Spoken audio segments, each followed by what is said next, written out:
Good morning friends. और आज हम लोग क्या देखेंगे, तो यह एक तरह का टेस्ट है। इसमें लगभग कितने क्वेश्चन हैं, तो 45 क्वेश्चन हैं। इसको पूरा देखिएगा और बताइएगा इसका स्तर कैसा है और आप लोगों के कितने क्वेश्चन सही हुए। और ये किस चीज़ का क्वेश्चन है, यह आपको लाभकारी साबित होगा बीपीएससी का, जो 66वीं बीपीएससी का एग्ज़ाम होगा, या बिहार दरोगा एसआई का मेन एग्ज़ाम होगा, या एसएससी का मेन एग्ज़ाम होने वाला है, या यूपीपीएससी, या कहीं भी किसी भी स्टेट का कोई अगर जो जीएस के जिसमें क्वेश्चन आते हैं उसमें यह लाभकारी है। तो चलिए हम लोग आज टेस्ट नंबर 1 शुरू करते हैं। पहला क्वेश्चन है, निम्नलिखित में से कौन से शासक ने बोध गया में बोधि वृक्ष को काट दिया था। अब कमेंट कीजिए कि इसमें कौन सा सही होगा। बात हो रही है बोधि वृक्ष। हम लोग जानते हैं कि भगवान बुद्ध को ज्ञान प्राप्त कहाँ हुआ, बोधि वृक्ष के पेड़ के नीचे। हाँ सही बात है। और इसलिए इस वृक्ष का नाम बोधि वृक्ष हो गया था। यह पीपल का पेड़ था और कहाँ, तो बोध गया में। अब क्वेश्चन उठता है कि इसको किसने काट दिया। उसी ने काटा होगा जो बौद्ध धर्म को नहीं मानता रहा होगा। तो देखते हैं, पुष्यमित्र शुंग, शशांक, मिहिरकुल, अशोक, क्या इन लोगों ने काटा होगा। अशोक तो महान बौद्ध धर्म के प्रचारक थे। मिहिरकुल यह क्षत्रप शासक था। पुष्यमित्र शुंग इसने बौद्धों को तो जरूर परेशान जरूर किया था, लेकिन इसने बोधि वृक्ष नहीं काटा था। यह शशांक था, यह इसी ने बोधि वृक्ष के पेड़ को कटवा दिया था। तो एक का उत्तर सी होगा। क्लियर है, आगे देखिए। एक का उत्तर सी। गौड़ देश के शिव भक्त, वह शिव भक्त शासक था। क्या नाम था उसका, राजा शशांक ने बोध गया में उस बोधि वृक्ष को काट डाला जिसके नीचे बुद्ध को ज्ञान प्राप्त हुआ था। ब्राह्मण शासक पुष्यमित्र शुंग ने बौद्धों को सताया था। इसने पुष्यमित्र शुंग ने, यानी शुंग वंश से संबंधित यह राजा, या पुष्यमित्र ने शुंग वंश का संस्थापक जो मौर्य वंश के बाद आता है, इसने अशोक के द्वारा बनाए गए जितने भी बौद्ध स्तूप से सबको नष्ट कर दिया था। कहा जाता है कि अशोक ने 84,000 स्तूप बनाए थे, इसने सबों को नष्ट कर दिया, केवल एक को छोड़ दिया था। कौन, तो वैसे सांची का स्तूप है। और उसमें को इसने अंत में मरम्मत भी करवाया। शैव संप्रदाय के हून राजा मिहिरकुल ने सैकड़ों बौद्धों को मौत के घाट उतार दिया था। कौन, तो शैव संप्रदाय संबंधित हून राजा, कौन, मिहिरकुल हून था। और सम्राट अशोक ने बौद्ध धर्म को ग्रहण किया तथा इस धर्म को दूसरे देशों में फैलाया और इसे विश्व धर्म में परिवर्तित कर दिया। आगे देखते हैं, दूसरा नंबर क्वेश्चन देखिए। बौद्ध भिक्षु और ब्राह्मण धर्म के अनुयायी के संदर्भ में कौन सा कथन असत्य है। यानी बौद्ध भिक्षु और ब्राह्मण धर्म के अनुयायियों की बात हो रही है। पहला, दोनों उत्पादन में प्रत्यक्ष रूप से भाग नहीं लेते हैं और समाज से मिले दान पर जीवन जीते हैं। ये दोनों में कॉमन है। दोनों वर्ग वर्ण व्यवस्था को जन्म के अनुसार मानते हैं। दोनों राजा का आदर करना सही मानते हैं, यह सही है। दोनों वर्ग मूलक समाज व्यवस्था के समर्थक थे। अगर कहा जाए तो आपको डाउट होना चाहिए 2 नंबर 2 पर। कौन, एक, दोनों वर्ण व्यवस्था को जन्म के अनुसार मानते थे। दूसरा, दोनों वर्ग मूलक समाज व्यवस्था के समर्थक थे। इसी में कन्फ्यूजन होगा, लेकिन इसमें असत्य कौन है, तो असत्य होगा दोनों वर्ण व्यवस्था को जन्म के अनुसार मानते थे। यह गलत है। क्यों, क्योंकि देखते हैं नीचे, बौद्ध धर्म तथा ब्राह्मण धर्म के अनुयायी दोनों समाज में वर्ण या वर्ण मूलक व्यवस्था के समर्थक थे, परंतु बौद्ध धर्म गुण और कर्म के अनुसार वर्ण व्यवस्था को मानते थे, जबकि ब्राह्मण जन्म के अनुसार मानते थे। यही दोनों में अंतर था। और देखिए, उल्लेखनीय है कि बौद्ध धर्म भिक्षु संसार से विरक्त रहते थे और ब्राह्मणों की निंदा करते थे, परंतु दोनों के विचार परिवार का पालन करने, निजी संपत्ति की रक्षा करने और राजा का सम्मान करने पर समान था। इसलिए ये दोनों ही राजा का सम्मान करते थे। क्वेश्चन नंबर 3, निम्नलिखित में से कौन सा बौद्ध विद्या का केंद्र है। तो नालंदा, जो हर कोई जानता है। विक्रमशिला, ये दोनों बिहार में है। तक्षशिला, यह भी बौद्ध शिक्षा का केंद्र तो नहीं कहा जा सकता है इसको। आगे देखिए, वल्लभी, यह भी था, और वल्लभी का संबंध तो जैन से भी है। तो इसमें कौन कौन सा बौद्ध शिक्षा केंद्र होगा, तो नालंदा, विक्रमशिला और वल्लभी। तो क्वेश्चन नंबर डी, क्यों? क्योंकि तक्षशिला पर भी बौद्धों का प्रभाव था, क्योंकि पहली जो मूर्ति बनी थी वह मथुरा और कंधार शैली, तो कंधार शैली का संबंध किससे है? तो तक्षशिला से है। तो बौद्ध विहार महान विद्या केंद्र हो गए थे, जिन्हें आवासीय विश्वविद्यालय की संज्ञा दी जा सकती है। इनमें बिहार में नालंदा और विक्रमशिला तथा गुजरात में बल्लभी उल्लेखनीय है। सम्राट अशोक के शासनकाल में तक्षशिला महान बौद्ध विद्या का केंद्र था। क्वेश्चन नंबर 4 पर आते हैं। बौद्ध धर्म के संदर्भ में निम्नलिखित कथनों में कौन सा असत्य है? यहाँ देख लीजिए, असत्य गलत ढूंढना है। पहला, यह ईश्वर और आत्मा को नहीं मानता है। इस धर्म को भारत के धर्मों के इतिहास में क्रांति का जनक माना जाता है। यह तो सही बात है, सही कथन है। यह धर्म पुनर्जन्म को नहीं मानता है। यह धर्म वेद पर मानने के प्रति अनास्था रखता है। हाँ, यह तो आस्तिक है, यह नहीं मानता, सही बात है। यह ईश्वर और आत्मा को नहीं मानता है। कौन? तो बौद्ध धर्म। और यह धर्म पुनर्जन्म को नहीं मानता। नहीं भाई, इसमें तो पुनर्जन्म होता है। जातक कथा क्या है कि उसमें भगवान बुद्ध के पुनर्जन्म की कहानियाँ हैं। तो इसका उत्तर कौन होगा? उसका उत्तर ए होगा, क्योंकि यह ईश्वर और आत्मा को मानता है। बौद्ध धर्म पुनर्जन्म को मानता है। बौद्ध धर्म यह भी उपदेश देता है कि जो व्यक्ति दरिद्र भिक्षुओं को भीख देगा वह अगले जन्म में धनवान होगा, इसलिए दीजिए। उल्लेखनीय है कि बौद्ध धर्म के प्रतित्व समुत्पाद यानी किसी वस्तु के होने पर किसी अन्य वस्तु की उत्पत्ति होती है में 12 क्रम है, जिसे द्वादश निदान भी कहते हैं, जिससे संबंधित है जाति, जरा मरण। जरा मरण क्या है? यह भविष्य काल से संबंधित है। जाति, जरा मरण, अविधा, संस्कार, विज्ञान, नाम रूप, स्पर्श, ये सब क्या है? तो भूतकाल से संबंधित है। तृष्णा, वेदना, सदायतन, भव, उपादान, ये सब प्रेजेंट से संबंधित है।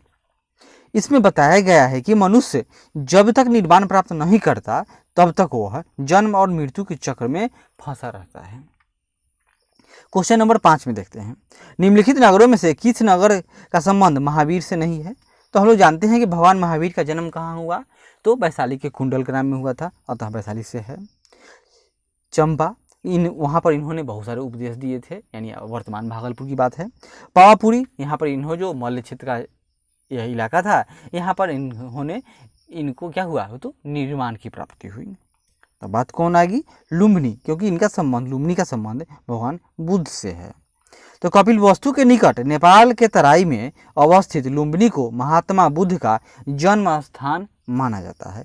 वैशाली को महावीर का जन्म स्थान, पावापुरी में निर्वाण स्थान तथा चंपा में महावीर ने उपदेश दिए थे।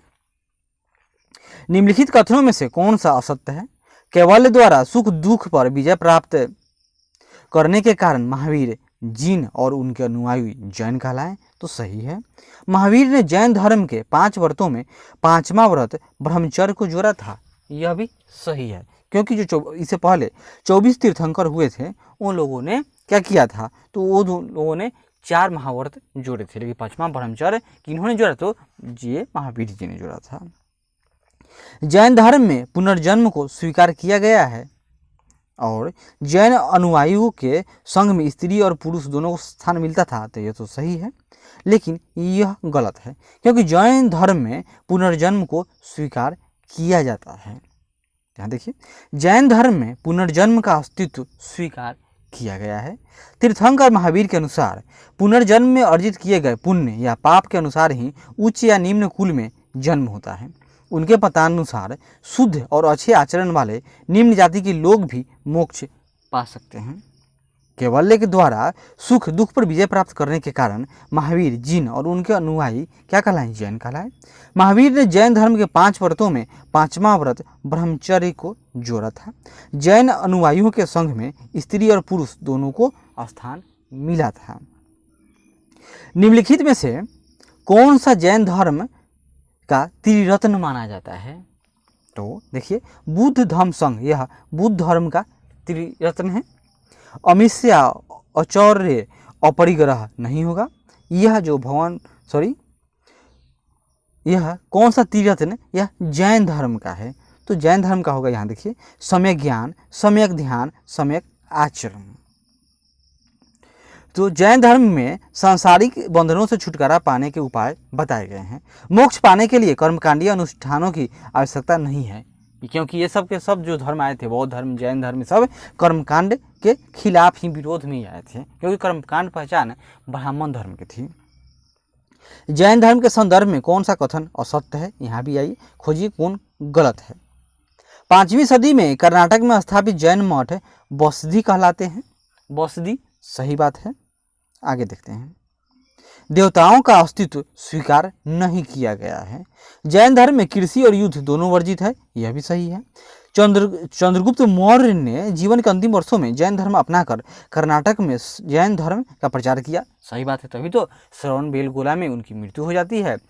और तो कौन सा इसमें गलत है, तो देवताओं का अस्तित्व स्वीकार किया गया है जैन धर्म में, यानी जैन धर्म और बौद्ध धर्म दोनों में ही देवताओं का अस्तित्व स्वीकार किया गया है।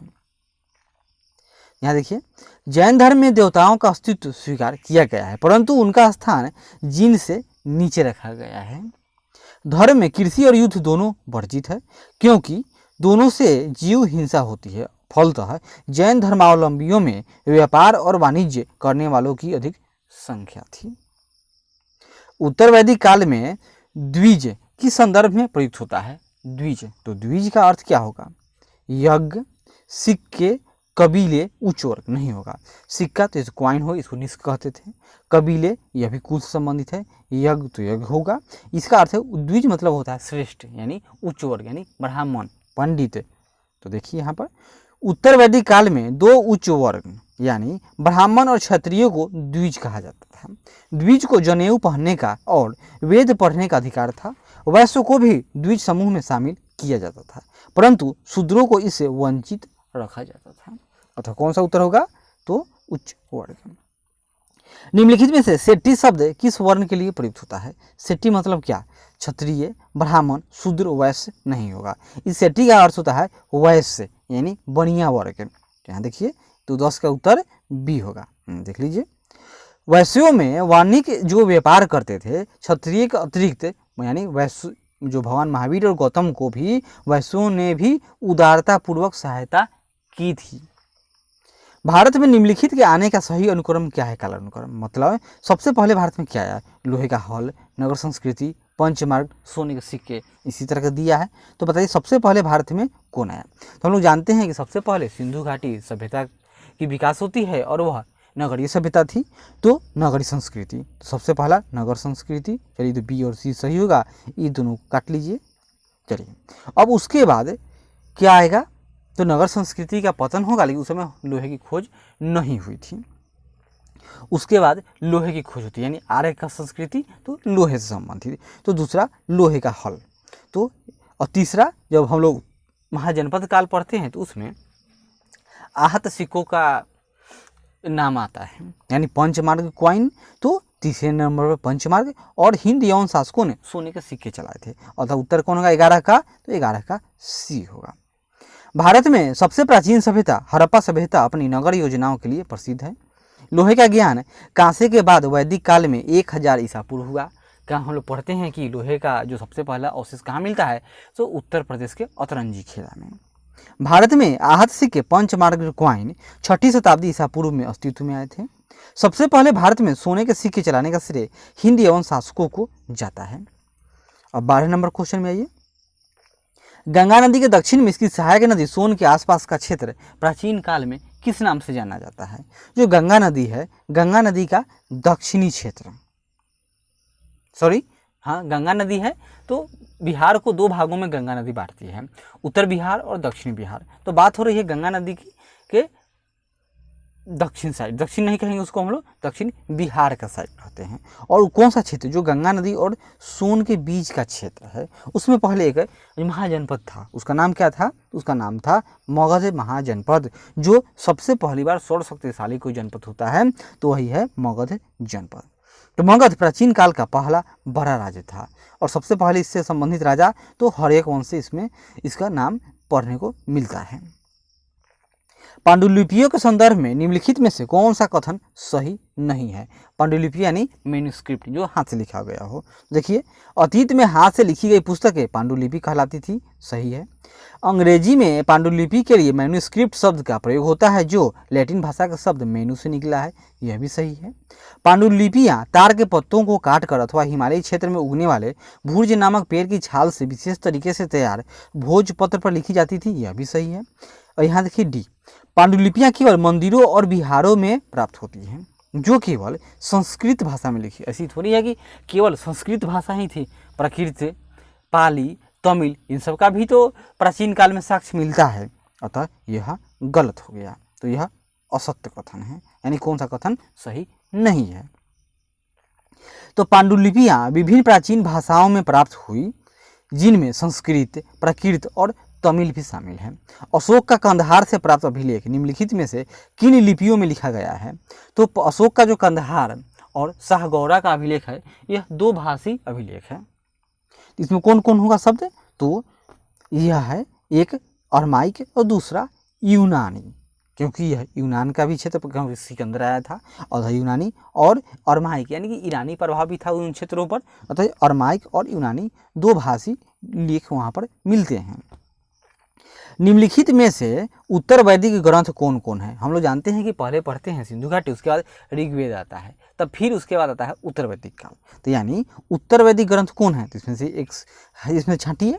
तो एक नंबर ऋग्वेद, तो ऋग्वेद तो ऋग्वेदिक काल में आएगा, अतः एक को छांट लेते हैं, और एक को हटा देंगे तो देखिए आपका ए भी गया, बी भी गया, अब बचा 4 5 और 2 3 4 5। तो देखते हैं दूसरा नंबर में यजुर्वेद, तो यजुर्वेद, सामवेद, अथर्ववेद, ये सब क्या है? तो ये सब उत्तर वैदिक ग्रंथ है। और ब्राह्मण ग्रंथ, उपनिषद, यानी 2 3 4 5 सबके सब क्या हो गए? तो सबके सब उत्तर वैदिक ग्रंथ हैं। देखते हैं उत्तर, तो इसका उत्तर डी होगा। तो 4 वेदों में ऋग्वेद सबसे पुराना है, सामवेद, यजुर्वेद, अथर्ववेद, ब्राह्मण, उपनिषद तथा अन्य ग्रंथों के ऋग्वेद के बाद रचे होने के कारण इन्हें उत्तर वैदिक ग्रंथ कहा जाता है। ये खासकर गंगा यमुना क्षेत्र में रचे गए थे। और ऋग्वेद तो सप्त सिंधु प्रदेश यानी कि सिंधु से पश्चिम का क्षेत्र, यानी जो आज कंधार अफगानिस्तान क्षेत्र है और सिंधु नदी का क्षेत्र है, वहाँ पर ऋग्वेद की रचना हुई थी।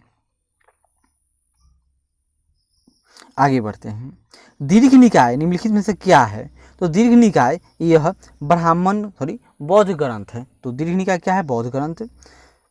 आगे देखिए, यह ग्रंथ यह एक बौद्ध ग्रंथ है जिसकी रचना 2300 ईसा पूर्व में हुआ था। इसमें बुद्ध के कई व्याख्यान दिए गए हैं।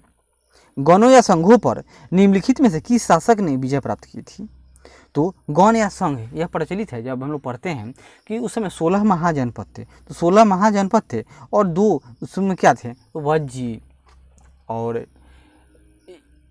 कोलिये, ऐसा गणराज्य था, यानी से रिपब्लिक क्षेत्र था। तो ये बात हो रही है कि जो गौणों या संघों की बात हो रही है, इसमें सबसे प्रमुख नाम आता है लिच्छवियों का। तो लिच्छवी जो वैशाली में था, यानी गंगा नदी के उत्तरी क्षेत्र में, तो इसको किस शासक ने इस पर विजय प्राप्त किया? तो लिच्छवी शुरू से ही हरेक वंश के समय से ही, यानी बिंदुसार अजातशत्रु के समय से ही आँख का कांटा बने हुए थे। इस पर नियंत्रित करने के लिए बहुत से राजाओं ने, बहुत से वंशजों ने इस पर मेहनत किया, लेकिन अंततः सफलता इसमें गुप्तों को मिली। यानी गुप्त काल में यह लगभग 1500 साल तक कायम रहे, उसके बाद इनका नाश हो जाता है। गौण अर्थात लिच्छवी जैसे की बात हो रही है। कई राजाओं ने इन पर अपना अधिकार करना चाहा, लेकिन गुप्तों को इसमें सफलता मिली थी। मगध के निकट ही बज्जी राज था। इसकी राजधानी निम्नलिखित में से कौन सी है? यानी बीच में गंगा नदी है। गंगा नदी के दक्षिण में मगध क्षेत्र है और इसके उत्तर में वैशाली का क्षेत्र था, यानी लिच्छवी वंश या वज्जी कहिए इसको। इसकी राजधानी वैशाली थी जो बिहार में है। और आगे देख लेते हैं। मगध के निकट ही बज्जी राज था जिसकी राजधानी वैशाली थी, और इसमें और नाम आया है जैसे मथुरा। यह इसकी राजधानी मथुरा सूरसेन महाजनपद की राजधानी थी, वही मथुरा जहाँ के कंस मामा थे। कौशाम्बी यह वत्स महाजनपद की राजधानी है। क्या? कौशाम्बी, यानी आज का इलाहाबाद या कहीं इसको प्रयागराज। चंपा यानी अंग, यह अंग मतलब कौन? तो भागलपुर बिहार का था। बिहार में 3 महाजनपद कौन कौन? अंग, बज्जी और मगध है। अजातशत्रु वज्जी संघ पर आक्रमण करना चाहता था। उसने उस विषय पर सलाह के लिए अपने एक मंत्री को बुध के पास भेजा था। अजातशत्रु के उस मंत्री का नाम क्या था? उस मंत्री का नाम था वत्सकार। क्या नाम था? वत्सकार। लगभग 16 वर्षों तक युद्ध होता है और अंततः वज्जी संघ का उस समय नाश हो गया था। आगे देखिए, प्राचीन महत्वपूर्ण नगर कौशाम्बी निम्नलिखित में से किस स्थान पर स्थित है? तो यह इलाहाबाद यानी आज का प्रयागराज में स्थित है। तो कौशाम्बी नगर आधुनिक उत्तर प्रदेश के इलाहाबाद जिले में स्थित है। यहाँ से किले की दीवार के अवशेष मिले हैं। इसके एक भाग का निर्माण संभवतः 2500 वर्ष पूर्व हुआ था, यानी 500 ईसा पूर्व की बात है। कौशाम्बी प्राचीन काल में वत्स महाजनपद की राजधानी हुआ करती थी। अब कुछ हम लोग और अच्छा क्वेश्चन देखते हैं। साइट्स के संबंध में निम्नलिखित कथनों पर विचार कीजिए। यह केवल संकटग्रस्त वन जीवों की रक्षा हेतु एक बहुपक्षीय संधि है। सही बात है। इसे वाशिंगटन अभिषय में भी कहा जाता है। हाँ, यह भी इसका नाम सही, यानी इसका उत्तर कौन होगा? तो C1 और 2। इसके बारे में कुछ एक्सप्लेनेशन देख लेते हैं। देखिए, यह वन जीवों और वनस्पतियों की संकटग्रस्त प्रजातियों के अंतर्राष्ट्रीय व्यापार पर अभिसमय है, यानी एक समझौता है। साइट्स यानी convention on international trade in endangered species and wild fauna and flora, मतलब इसमें वनस्पति भी आएगा। और यह क्या दिया हुआ है? केवल संकटग्रस्त वन्य जीव एवं वनस्पति भी होगा, और इसे वाशिंगटन अभिसमय भी कहा जाता है। अर्थात दोनों सही है, लेकिन यहाँ पर एक गलत होगा, क्योंकि ये केवल वन्य जीव के लिए नहीं, यह वनस्पति के लिए भी होगा, यानी कि इसका उत्तर होगा ओनली बी होना चाहिए। इसका मुख्यालय जिनेवा में है। इसे वाशिंगटन अभिसमय भी कहा जाता है। यह कानूनी रूप से बाध्यकारी अभिसमय है, और यह वन्य जीवों और वनस्पतियों की संकटग्रस्त प्रजातियों के अंतर्राष्ट्रीय व्यापार पर अभिसमय है, जिसका कार्य संकटग्रस्त वनस्पतियों और वन्य जीवों के व्यापारिक व्यापार को विनियमित यानी रेगुलेट करता है, और यह कानूनी रूप से बाध्यकारी है। कार्टेजेना प्रोटोकॉल किससे संबंधित है? तो कार्टेजेना प्रोटोकॉल किस, देखिए, यह अनुवांशिकी संसाधनों तक पहुंच, ओजोन क्षरत, ओजोन क्षरण हम लोग जानते हैं मॉन्ट्रियल है, जीवित संशोधित जीवों से और पारे की विषाक्तता से, तो हम लोग ये भी जानते हैं कि पारे से संबंधित कौन है? तो मिनीमाता कन्वेंशन। अतः यह भी नहीं होगा और यह भी नहीं होगा। अब बचा दो, जीवित संशोधित जीवों से और अनुवांशिकी संसाधनों तक पहुंच से। और गेस कीजिए इसमें कौन होगा? या तो ए होगा या सी, यानी कि 50-50 चांस है। तो इसका संबंध है जीवित संशोधित जीवों से नहीं होगा, इसका संबंध है, देख लेते हैं थोड़ा सा, यही यह जैव सुरक्षा पर कार्टेजेना प्रोटोकॉल है, जो 1993 में अस्तित्व में आया था। जैव सुरक्षा पर यह एक प्रोटोकॉल है जो अंतर्राष्ट्रीय समझौता है, जिसका उद्देश्य आधुनिक जैव प्रौद्योगिकी से उत्पन्न होने वाले जीवित संशोधित जीवों जिनका जैव विविधता पर प्रतिकूल प्रभाव पड़ सकता है का सुरक्षित संचालन और उपयोग सुनिश्चित करना है। मॉन्ट्रियल प्रोटोकॉल कब अस्तित्व में आई थी? तो मॉन्ट्रियल प्रोटोकॉल यानी यह कनाडा में हुआ था, और इसका संबंध हम लोग जानते हैं कि यह ओजोन क्षरण से संबंधित है। और यह अस्तित्व में कब आई थी? तो 1992 में रियो समिति, रियो प्लस 10 2002 में हुआ था। अब दो आता है 1987 और 1989। तो यह 1987 और 89 दो जगह कन्फ्यूजिंग हो जाइएगा। 1987 में क्या हुआ? इसका मीटिंग होगा, और 89 में अस्तित्व में आएगा। देख लेते हैं, यहाँ देखिए, ये यानी 1987 में अस्तित्व में आया था। इसका संबंध है ओजोन क्षयकारी पदार्थों से संबंधित एक अंतर्राष्ट्रीय संबंधी है, यानी यह ओजोन से संबंधित है। और कहा जाता है कि दुनिया के सबसे सफल अगर कोई कार्यक्रम है तो यही मॉन्ट्रियल प्रोटोकॉल है। ओसिस रेक्स का संबंध किसके अध्ययन से है? बृहस्पति, शुक्र, क्षुद्र ग्रह या चंद्रमा? तो देख लेते हैं, ओसिस रेक्स का संबंध बृहस्पति से नहीं है, क्योंकि बृहस्पति का मिशन जूनो मिशन है। शुक्र से भी नहीं है, क्योंकि इसका मिशन वेनिस टाइप कुछ नाम दूसरा है। चंद्रमा का से भी नहीं है, इसका संबंध क्षुद्र ग्रह से है। आगे देखिए, कुछ इसका एक्सप्लेनेशन देख लेते हैं। नासा का यह मिशन है जिसका कार्य 2023 में बेनू नामक क्षुद्र ग्रह से आरंभिक ग्रह के जीवन का पता लगाना तथा कार्बन और पानी के अणुओं की खोज करना है। यानी यह है कि पृथ्वी के जो भविष्य नहीं, इसका जो भूत था, जो बीत चुका है, इसका पर जीवन का कैसे विकास हुआ, ये पृथ्वी बना कैसे, ब्रह्मांड की रचना कैसे हुई, इन सब के बारे में इसमें जानकारी प्राप्त करने का यह एक मिशन है जो बेनू एस्टेरॉयड पर जाएगा। अब बात होती है कि एस्टेरॉयड नहीं, क्षुद्र ग्रह कहाँ मिलेगा, यह मिलेगा एस्टेरॉयड बेल्ट में। तो एस्टेरॉयड बेल्ट कहाँ है, हम लोग जानते हैं कि सूरज है, सूरज के बाद बुध हो जाएगा, बुध के बाद शुक्र ग्रह, शुक्र के बाद पृथ्वी है, पृथ्वी का छोटा सा एक मंगल है, और इसके बाद यह मंगल और बृहस्पति के बीच, बृहस्पति जाइंट ग्रह है, इसके बीच में एक बहुत सारे छोटे छोटे ग्रह जो ग्रह कभी न बन पाए, चट्टानी पदार्थ हो, छोटे छोटे टुकड़े हैं, और वो खरबों की संख्या में इसी तरह लगातार झुंड में सूरज का चक्कर काटते रहते हैं। यह एक बेल्ट के रूप में लगता है, इसी का नाम है क्यूप एस्टेरॉयड बेल्ट। भारत में आरक्षण के संदर्भ में निम्नलिखित कथनों पर विचार कीजिए। आर्थिक पिछड़ापन आरक्षण का आधार नहीं हो सकता, याद कीजिए संविधान संशोधन विधेयक 103, गरीब सवर्णों को आरक्षण, क्यों गरीब सवर्णों को क्यों मिला, क्योंकि वो आर्थिक आधार पर, अतः यह गलत होगा। सामाजिक और शैक्षणिक रूप से पिछड़े वर्गों के लिए आरक्षण का दावा करना एक मौलिक अधिकार है। अभी Uttarakhand high court, Tamil Nadu high court आदि ने ऑर्डर दिया है कि यह मौलिक अधिकार नहीं है। यह तो राज्य की इच्छा पर निर्भर करता है कि अब उनका जो उचित प्रतिनिधित्व है या नहीं है। अतः क्या होगा इसका उत्तर, नॉन।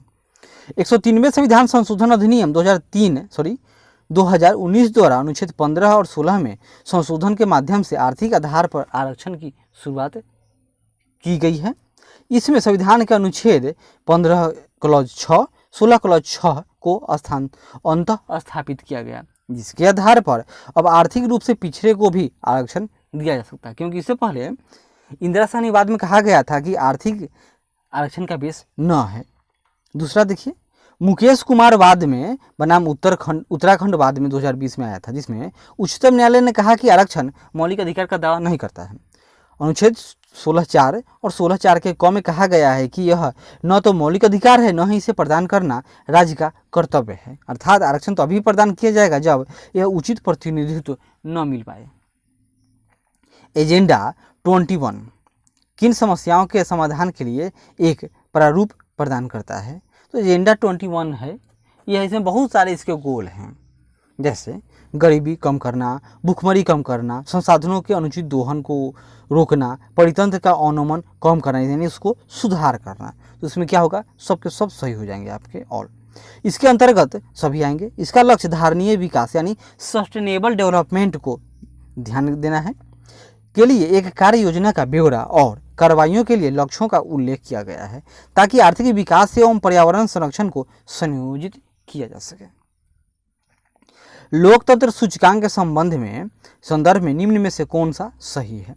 लोकतंत्र सूचकांक वर्ष 2020 से इकोनॉमिस्ट इंटेलिजेंस यूनिट द्वारा तैयार किया जाता है। लोकतंत्र सूचकांक 2019 में भारत का स्थान 51वां है, तो दोनों सही है। इसके अंतर्गत 165 देशों और 2 क्षेत्रों में लोकतंत्र की मौजूदा स्थिति को प्रदर्शित किया जाता है। यह सूचकांक 5 मानकों यानी चुनाव प्रक्रिया, बहुलतावाद, सरकार की कार्यशैली, राजनीतिक सहभागिता, राजनीतिक संस्कृति, नागरिक स्वतंत्रताओं पर आधारित है। और भारत को क्या रखा गया है इसमें? तो भारत को कहा गया है कि दोषपूर्ण राजनीति है, क्योंकि इसमें अनपढ़, गंवार, चोर, डाकू यानी लुटेरे ये सब नेता बन जाते हैं और आम आदमी का भाग्य विधाता हो जाते हैं। और भारत में जो मेल फीमेल का जो रेशियो है यह भी राजनीति में बहुत कम है। राष्ट्रीय जांच एजेंसी यानी NIA की बात हो रही है के संदर्भ में निम्न कथनों में कौन सा सही है? इसका गठन राष्ट्रीय जांच एजेंसी अधिनियम 2010 द्वारा किया गया था। भारत के किसी भी हिस्से में आतंकवादी गतिविधियों की रोकथाम हेतु यह स्वतः संज्ञान ले सकती है। हाँ, यह सही बात है। तो देखते हैं, इसका उत्तर बी होगा, केवल 2। क्यों? क्योंकि इसकी स्थापना वर्ष 2008 में की गई थी। NIA भारत के किसी भी हिस्से में सरकार की अनुमति के बिना राज्य में प्रवेश करने और जांच करने तथा लोगों को गिरफ्तार भी कर सकती थी। क्यों? क्योंकि इससे पहले CBI के बारे में देखे थे, पश्चिम बंगाल में क्या विवाद हो गया था, आंध्र प्रदेश में, वहाँ की सरकार इसको काम करने ही नहीं दे रही थी। सूचना के अधिकार अधिनियम 2019 के अनुसार मुख्य सूचना आयुक्तों के वेतन, भत्ते तथा अन्य शर्तें किसके द्वारा निर्धारित की जाएगी? ये सब कौन करेगा? राष्ट्रपति तो नहीं करेंगे, नहीं करेंगे। प्रधानमंत्री अपने कर सकते हैं, नहीं कर सकते हैं। तो संसद यह भी नहीं होगा, इसको केंद्र सरकार के द्वारा किया जाएगा। तो यहाँ देखते हैं, इसके अलावा नियुक्ति उस अवधि के लिए होगी जो केंद्र सरकार द्वारा निर्धारित की जाएगी। यानी संसद द्वारा नहीं होगा। संसद द्वारा किसका वेतन निर्धारित होगा? तो राष्ट्रपति, उपराष्ट्रपति, प्रधानमंत्री, सीएजी, लोकसभा के अध्यक्ष, एमपी, इन लोगों का वेतन किसके द्वारा? तो प्रधानमंत्री का वेतन नहीं मिलता, याद कीजिए। उनको वेतन मिलता है सिर्फ और सिर्फ एमएलए या एमपी और राज्यसभा के सांसद होने के नाते मिलता है। तो वो सब कौन सी निर्धारित करती है? तो संसद। लेकिन सूचना का अधिकार अधिनियम में संशोधन कर मुख्य सूचना आयुक्त का वेतन कौन देगा? तो यह केंद्र सरकार देगी। यानी जो नीति आयोग का अध्यक्ष है उनको भी वेतन कौन देगा? तो प्रधानमंत्री ही देंगे ना, मतलब कि केंद्र सरकार देती है। इसी तरह इनको भी वेतन केंद्र सरकार देगी। अयप्पा मंदिर जो हाल ही में समाचारों की सुर्खियों में रहा, वह कहाँ स्थित है? तो यह केरल में है। बहुत चर्चा रहता है कि इसमें महिलाएं लोग चाहती हैं कि भाई हम लोग भी जाएं, लेकिन वहाँ पर है कि नहीं जाने दिया जाता है। क्यों? क्योंकि भगवान अयप्पा थे, वह कुंवारे थे, उन्होंने प्रण लिया था कि हम शादी ना करेंगे। यही कारण था कि 10 वर्ष 13 वर्ष से कम और 50 वर्ष से अधिक की महिलाएं ही इस मंदिर में जा सकती हैं। इस पर बहुत सारा विवाद हुआ। जैसे इसमें केस करने वाले इंडियन यंग लॉयर्स एसोसिएशन बनाम केरल राज्यवाद में यह आया था कि अब महिलाओं को भी इसमें प्रवेश करने दिया जाएगा, लेकिन बहुत विवाद होते रहता है। यह अयप्पा मंदिर केरल के सबरीमाला में स्थित है। वैश्विक भूखमरी सूचकांक GHI कौन प्रकाशित करता है? तो अंतर्राष्ट्रीय खाद्य नीति अनुसंधान, Welthungerhilfe, ANB and WEF यानी वर्ल्ड इकोनॉमिक फोरम। तो नहीं होगा, इसके दोनों होंगे। देख लेते हैं थोड़ा सा एक्सप्लेनेशन। वैश्विक भूखमरी सूचकांक एक अंतर्राष्ट्रीय उपकरण है जिसे वैश्विक, क्षेत्रीय और राष्ट्रीय स्तर पर भूख की स्थिति को मापने और ट्रैक करने के लिए डिजाइन किया गया है। इस सूचकांक को अमेरिका स्थित अंतर्राष्ट्रीय खाद्य नीति अनुसंधान संस्थान और जर्मनी स्थित वेल्थुंगर हिल्फे तथा Irish NGO concern world wide द्वारा प्रकाशित किया जाता है। नागरिकता संशोधन विधेयक 2019 के अनुसार यदि पंजीयन या देशीकरण के द्वारा नागरिकता लेनी हो तो उसके संदर्भ में निम्नलिखित में से कौन सा कथन अब सही होगा? क्योंकि इसमें संशोधन की बात हो रही है, जिस पर हाइतौबा मचा हुआ है। इसमें याद कर लीजिए, सिंपल यही है। आवेदनकर्ता आवेदन करने से कि 1 वर्ष पहले से ही भारत में रह रहा हो तो उसको नागरिकता दे दी जाएगी, या उसके माता पिता में से कोई एक भारतीय नागरिक हो। भारत में पहले सर्वोच्च न्यायालय की स्थापना कब हुई थी? तो 1973 में तो इसका अनाउंस किया गया था कि रेगुलेटिंग एक्ट 1973 में कि भारत में उच्च न्यायालय की स्थापना होगी, लेकिन 1974 में कलकत्ता में उच्च न्यायालय की स्थापना हुई थी। और यहाँ देख लीजिए, और इसके पहले मुख्य न्यायाधीश कौन थे? तो एलिजा इम्पे थे। राजनीतिक कार्यों के प्रबंधन के लिए ब्रिटिश संसद द्वारा नियंत्रण मंडल यानी बोर्ड ऑफ कंट्रोल की बात हुई नामक एक नए निकाय का गठन किया गया था। यह नियंत्रक मंडल कब आया था? तो द पिप्स इंडिया एक्ट के नाम हम लोग सुनते हैं, यह उस समय की घटना है। तो थोड़ा देख लेते हैं। 1784 के पिट्स इंडिया एक्ट के द्वारा ब्रिटिश संसद ने कंपनी के राजनीतिक एवं व्यापारिक कार्यों को कंपनी के प्रतिनिधि संचालक मंडल के हाथों में सौंप दिया। लेकिन राजनीतिक कार्यों के लिए ब्रिटिश संसद द्वारा अब नियंत्रण मंडल नामक एक नए निकाय का गठन कर लिया गया। क्यों? क्योंकि ईस्ट इंडिया कंपनी तो व्यापारिक कंपनी थी, तो व्यापारी कौन करेगा? तो यही बोर्ड ऑफ कंट्रोल के ही मेंबर लोग करेंगे। लेकिन यह तो बंगाल पर कब्जा कर लिया था, इसके लिए अब क्या आएगा? तो कोर्ट्स ऑफ डायरेक्टर, यानी इसमें सरकार ने हस्तक्षेप कर दिया और वहां पर एक भारत मंत्री बनाया जाने लगा। किस चार्टर एक्ट में यह प्रावधान किया गया कि कंपनी के प्रदेशों में रहने वाले किसी भारतीय को धर्म, वंश, रंग या जन्म आदि के आधार पर कंपनी में किसी पद के लिए अयोग्य नहीं ठहराया जाएगा? तो ये कौन होगा? तो यह 1833 का चार्टर एक्ट है। और जो आज जो भारत में फंडामेंटल राइट है उसका भी तो यही आधार है, देखते हैं। लेकिन क्या हुआ? लेकिन उस समय कोर्ट ऑफ डायरेक्टर का भारी विरोध हो गया, जिस कारण इसे वापस ले लिया गया था। निम्नलिखित में से किस अधिनियम के द्वारा गवर्नर जनरल का पद का नाम बदलकर वायसराय कर दिया? 1857 का जब विद्रोह हुआ था उसके बाद ये सारी घटनाएं हुई थी। तो भारत शासन अधिनियम 1858 की बात होगी। हरिसेन निम्नलिखित में से किसका दरबारी कवि था? हरिसेन ने क्या लिखा? प्रयाग प्रशस्ति। प्रयाग प्रशस्ति में क्या है? तो समुद्रगुप्त के बहुत भयानक विजयों की चर्चा की गई है। तो यह कौन होगा? तो समुद्रगुप्त का दरबारी कवि था, ऑप्शन बी। किसके द्वारा महाराजा धीराज की उपाधि धारण नहीं की गई थी? यहाँ देख लीजिए, चंद्रगुप्त प्रथम, समुद्रगुप्त, कुमारगुप्त प्रथम। इसमें चंद्रगुप्त प्रथम और समुद्रगुप्त ये दोनों महाराजा धीराज घोषित किए थे अपने आप को, इन्हें उपाधि धारण किए थे। और इससे पहले जैसे श्रीगुप्त, घटोत्कच कहा जाता है कि घटोत्कच ही गुप्त वंश के संस्थापक थे, लेकिन ये लोग अपने आप को महाराजा धीराज नहीं, सिंपल महाराजा के नाम से ही सुशोभित करते थे। अतः उत्तर कौन होगा? 1 और 2।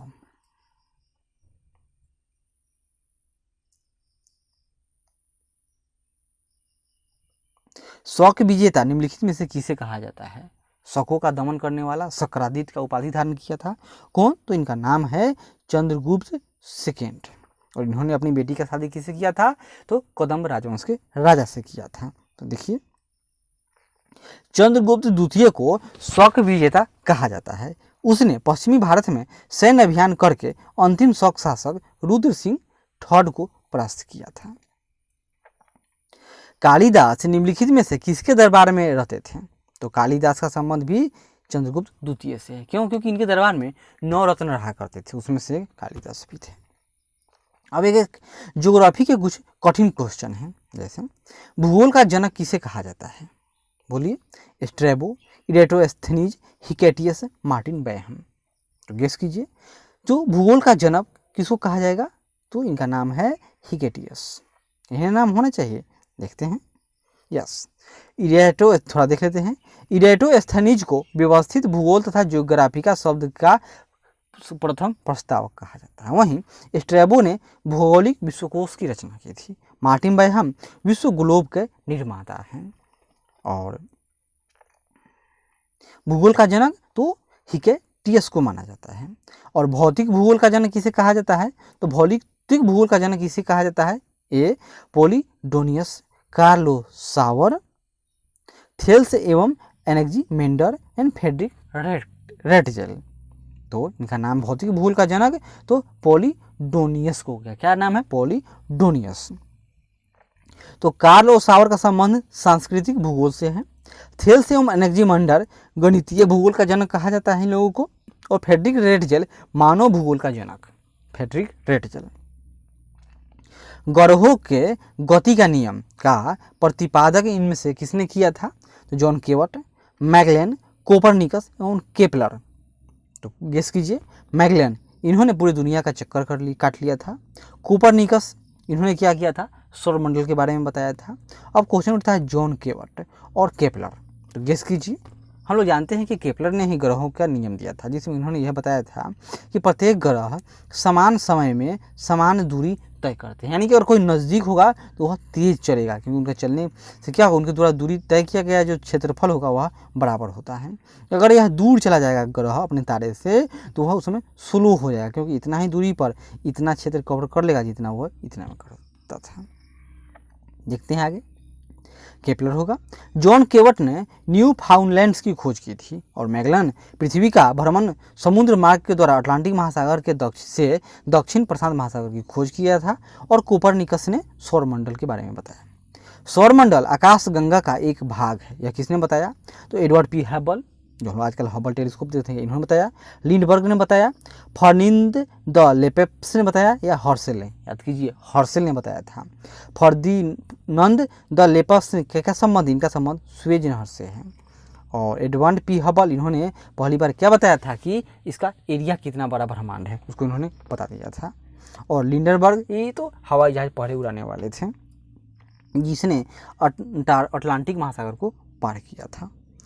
तो ब्रह्मांड का व्यास, ब्रह्मांड नहीं, ब्रह्मांड, तो हबल ने ब्रह्मांड का व्यास 250 करोड़ वर्ष बताया था। और यहाँ देखिए एक और क्वेश्चन, फायर वर्क्स थ्योरी, इसको और देखिएगा कभी तो कमेंट कीजिएगा। फायर वर्क्स थ्योरी का प्रचलित नाम क्या है?